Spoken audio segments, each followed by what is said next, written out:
नमस्ते प्रणाम, स्वागत करते हैं दोस्तों। पूजा पांडे दोस्तों श्री के चैनल पे आप सभी के बीच में लेकर आए हैं विवाह की बहन भाई का विवाह गीता। सुनिएगा, कैसा लगेगा कमेंट बॉक्स में जरूर बताइएगा।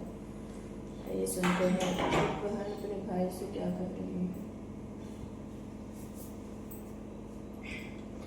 दुआरे पे बैठाई भरिया तब बहिनिया रज करई, बहिनिया रज करई हो भैया हमरे जे पर लबिया हवाने वते हमके आया ने वते हमरे आया ओ भैया हमरे जे पर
सुनिए कैसा लगे कमेंट बॉक्स में जरूर बताइएगा।